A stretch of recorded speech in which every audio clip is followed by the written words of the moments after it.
देखिए, चुनाव लड़ना दूसरी बात है, चुनाव जीतना दूसरी बात है। जीतने के बाद ही आप परिवर्तन कर सकते हैं, लड़ने को तो तमाम दल लड़ते रहते हैं। जाएगा। मैं तो एक विश्लेषक के तौर पर यही कह सकता हूं कि गठबंधन में बसपा को आना चाहिए।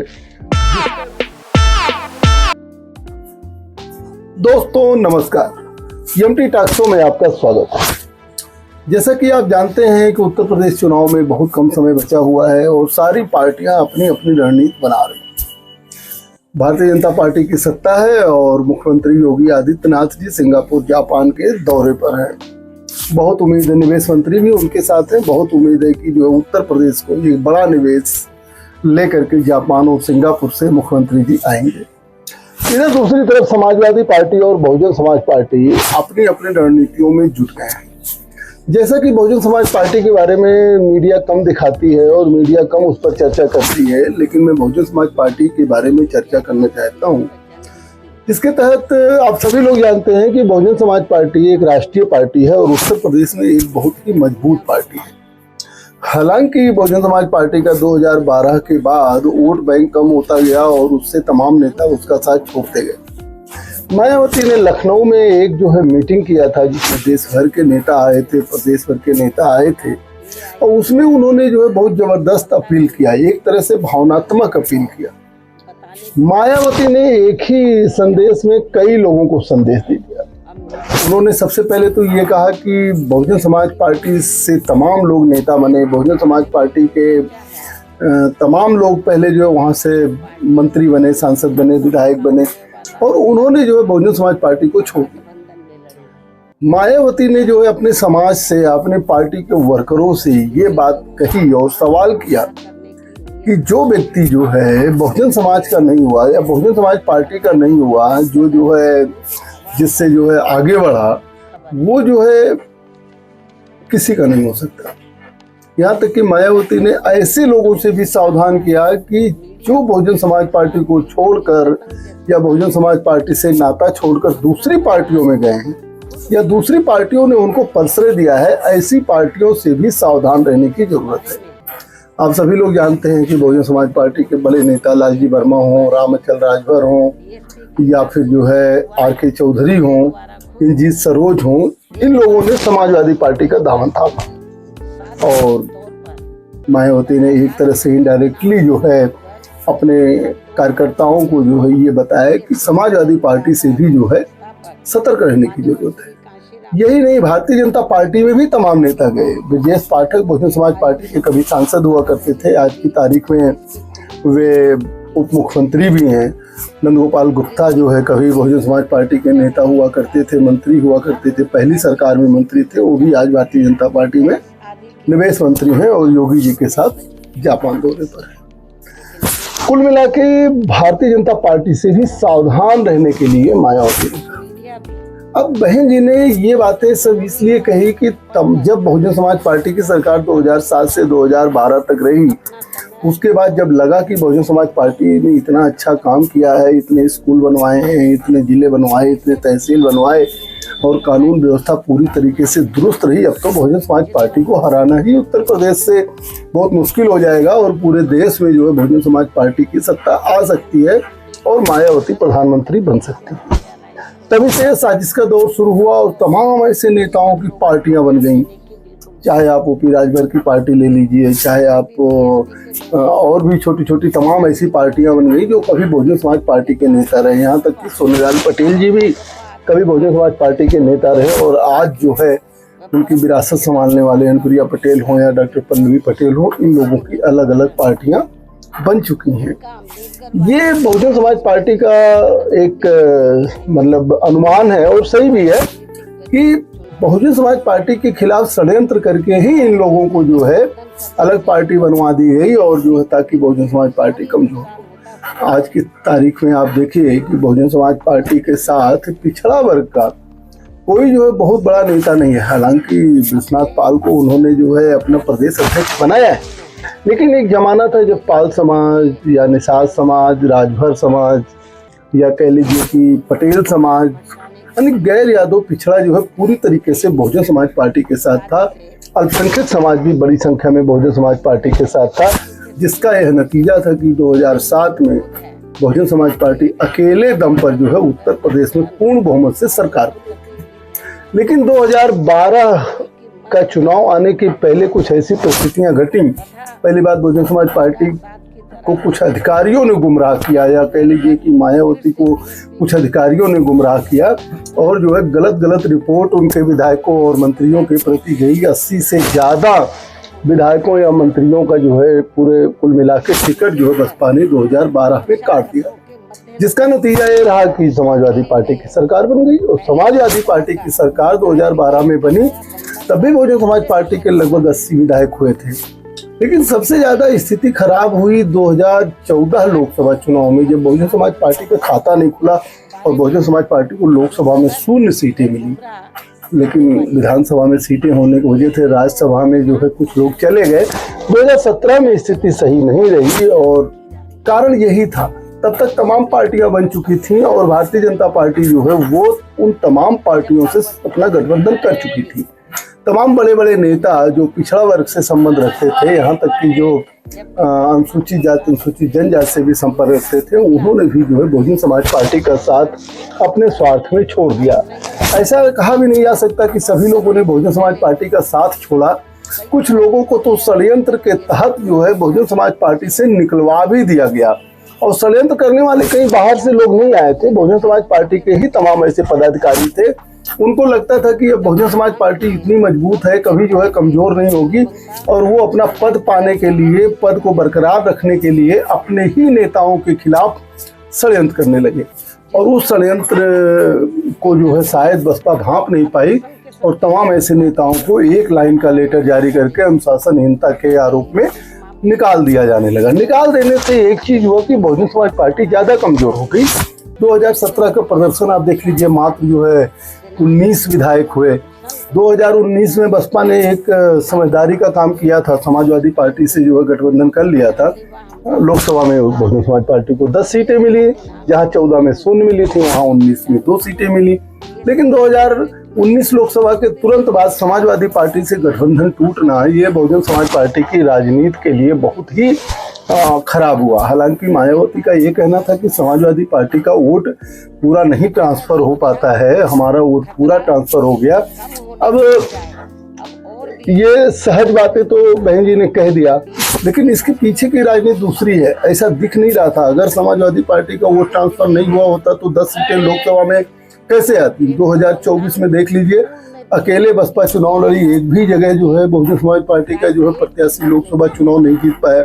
हालांकि 2019 में जब उन्होंने लोकसभा चुनाव के बाद समाजवादी पार्टी से गठबंधन तोड़ा, कुछ भी हो, बहुजन समाज पार्टी के कार्यकर्ता बहुत निराश हुए। अगर गठबंधन बना हुआ होता तो 2022 विधानसभा चुनाव में बहुजन समाज पार्टी को खाली 1 सीट न मिलती और सारी सीटें मिलती। अखिलेश यादव ने अपनी तरफ से गठबंधन तो नहीं तोड़ा, लेकिन अखिलेश यादव को एक चीज का डर था। ये डर स्वाभाविक था कि अगर 2022 में भी जो है बहुजन समाज पार्टी का गठबंधन रहा तो बहुजन समाज पार्टी को लोकसभा की तरह जो है वो आधी से आधी सीटें देनी पड़ेंगी विधानसभा की। अब आधी सीटें देनी पड़ेंगी तो हमेशा उनको कठपुतली सरकार में रहना पड़ता है। या तो जो है उनके पिताजी के जमाने का इतिहास दोहराया जाता है कि बहुजन समाज पार्टी को विपक्ष में और जो पार्टियां होती हैं वो ऑफर दे करके जो है बसपा को मुख्यमंत्री बना देती। यह एक बात जो है डर, इसका डर जो है वो अखिलेश यादव को था। उन्होंने भी जो है 2022 में कोई जो है बहुजन समाज पार्टी से गठबंधन करने का प्रयास नहीं किया। हालांकि ये सब इतिहास है, इस पर कई बार चर्चा हो चुकी है। लेकिन आज की तारीख में 2024 लोकसभा बीतने के बाद बड़ा चुनाव 2027 में विधानसभा का होने जा रहा है। लोकसभा में बहुजन समाज पार्टी को जब सफलता नहीं मिली तो बहुजन समाज पार्टी ने अपनी रणनीति को बदलने का काम किया। बहुजन समाज पार्टी अध्यक्ष मायावती ने सबसे पहले तो अपनी पार्टी के संगठन में बदलाव करने की कोशिश किया और उनको लगा कि अब युवा को जो है कमान देनी चाहिए, तो आकाश आनंद को उन्होंने आगे करके आकाश आनंद को पार्टी की दूसरी पोजीशन पर पहुंचाया।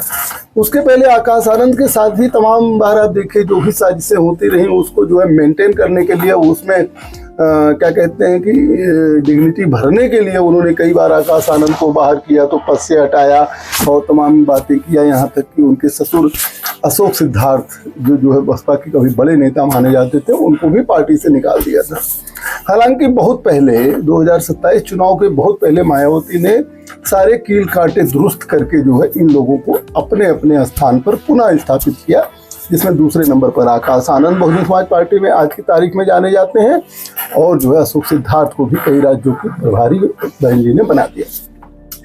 अब बहन जी का जो टारगेट था वो उत्तर प्रदेश में सत्ता को 2027 में कैसे हासिल किया जाए इसका, जिसके तहत बहुजन समाज पार्टी ने दलित अल्पसंख्यक जोड़ने का अभियान चलाया, दलित बैकवर्ड जोड़ने का अभियान चलाया, दलित सामान्य वर्ग को जोड़ने का अभियान चलाया।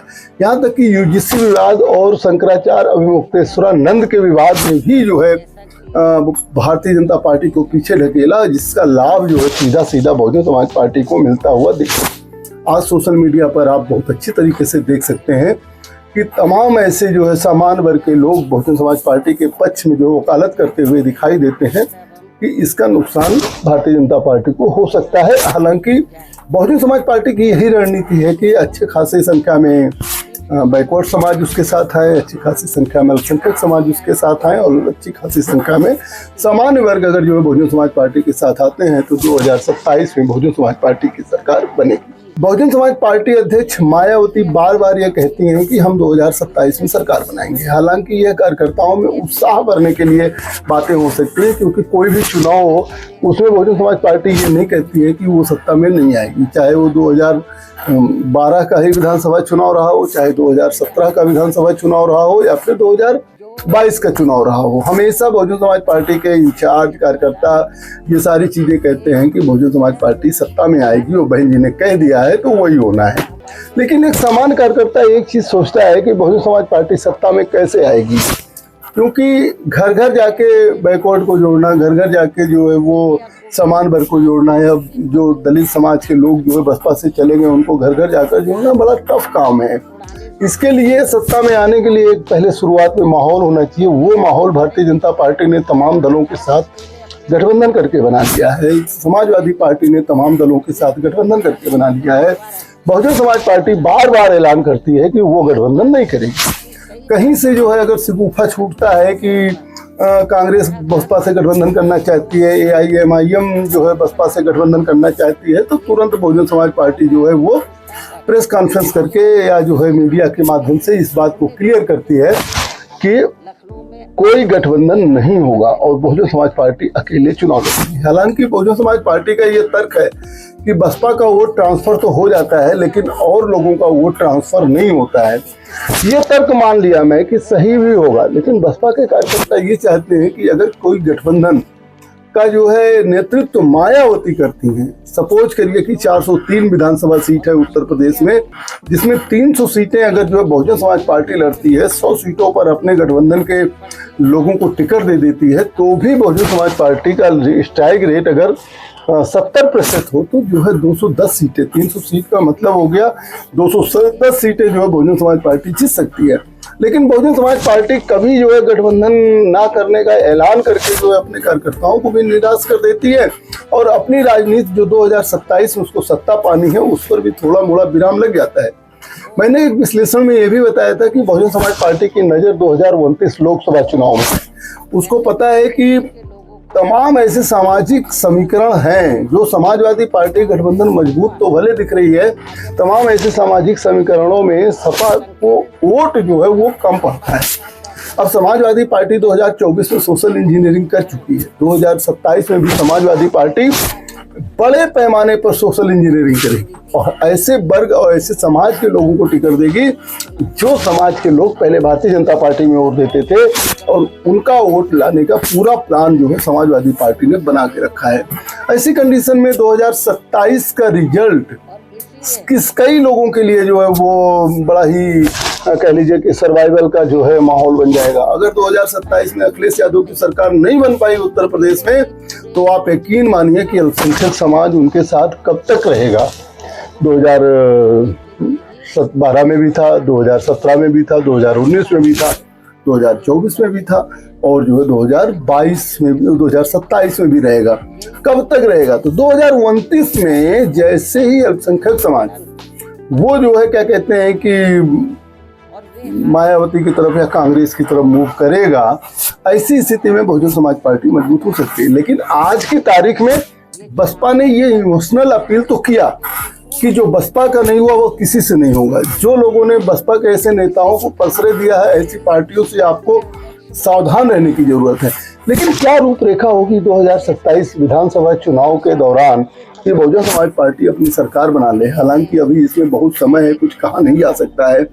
जैसा कि बिहार चुनाव में देखे 10,000 रुपया जो महिलाओं के खाते में दिया गया, इसको भी कहा जाता है कि बड़ा चेंजिंग हुआ। तो आज की तारीख में उत्तर प्रदेश सरकार के पास पैसे की कहाँ कमी है।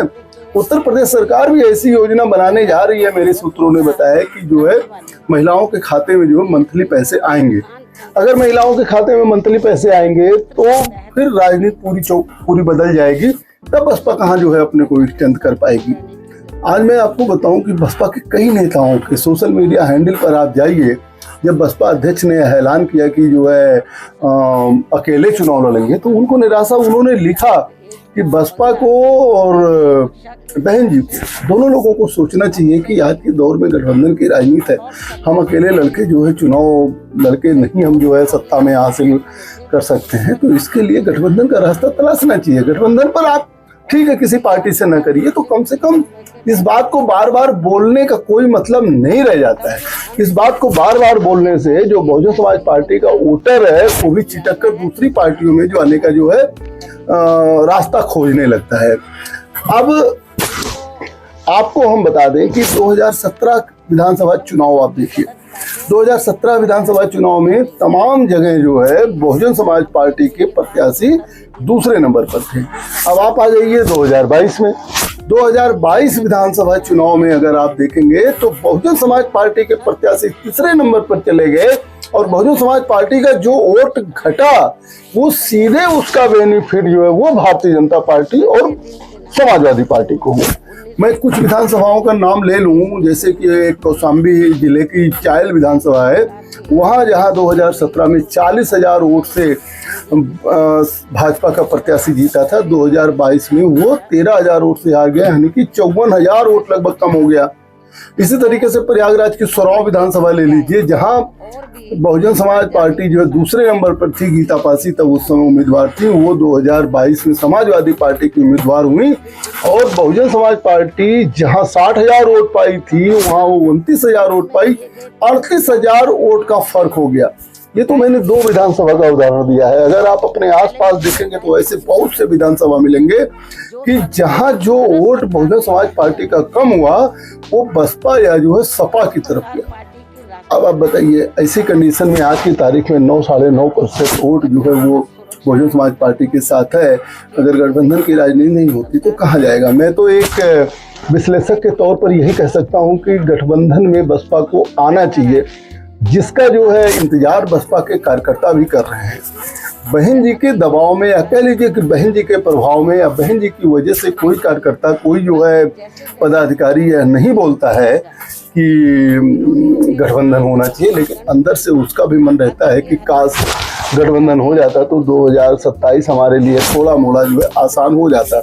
आज बहुजन समाज पार्टी को आत्ममंथन करना चाहिए कि बिना गठबंधन के हम कौन सी सीट जीतेंगे, कैसी सीट जीतेंगे। आप इस समीकरण पर अगर आप रहे हैं कि ठीक है भाजपा जिसको वोट नहीं देगी वो बागी होकर आ जाएगा, सपा जिसको वोट नहीं देगी वो बागी होकर आ जाएगा, लेकिन बागी जो है बहुत ज़्यादा प्रभावित नहीं हो पाते हैं। और बागी कितनी सीटों पर चुनाव जीत जाएंगे। अगर 403 सीटों में 4, 6, 5, 4, 2, 3 सीटें जीती भी जाए तो उसका क्या जो है फायदा होने जा रहा है। इसी कंडीशन में मेरे हिसाब से बहुजन समाज पार्टी को अपने इस बात पर पुनर्विचार करना चाहिए कि गठबंधन नहीं करेंगे। चुनाव आने के करीब जब होगा तो हो सकता है कि बसपा का मन बदले, लेकिन बिना गठबंधन के राजनीति तो उत्तर प्रदेश में मुझे नहीं लगता कि बहुत ज़्यादा जो है वो सफल होने जा रही है। ये बहुजन समाज पार्टी अध्यक्ष मायावती को निर्णय लेना है कि किसी से गठबंधन करना है कि नहीं करना है, और ये भी निर्भर करता है कि कौन सी पार्टी कितना डेडिकेटेड है, कितना जो है मायावती के साथ गठबंधन करने में उसकी रुचि है। जब बहन जी जो है ऐलान करती हैं कि उनकी पार्टी किसी से गठबंधन नहीं करेगी, मीडिया वाले अपनी इमेज ना खराब करें, मीडिया वाले इस बातों को ना बोलें। हमने कई बार ऐलान किया, हमने कांसी राम जी के पुण्यतिथि पर भी ऐलान किया था, हमने जो है बीच में और प्रेस कॉन्फ्रेंस करके ऐलान किया है, एक दिन और प्रेस कॉन्फ्रेंस करके ऐलान किया है।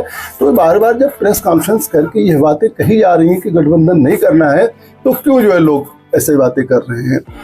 तो आप कहते रहिए, इससे आप अकेले हो जाएंगे। जब अकेले होंगे तो उत्तर प्रदेश, देखिए चुनाव लड़ना दूसरी बात है, चुनाव जीतना दूसरी बात है। जीतने के बाद ही आप परिवर्तन कर सकते हैं, लड़ने को तो तमाम दल लड़ते रहते हैं। चलिए आगे फिर मैं दिखाऊंगा, जो भी अपडेट होगा देखते रहिए एमटी टॉक शो। बहुत बहुत धन्यवाद, बहुत बहुत धन्यवाद।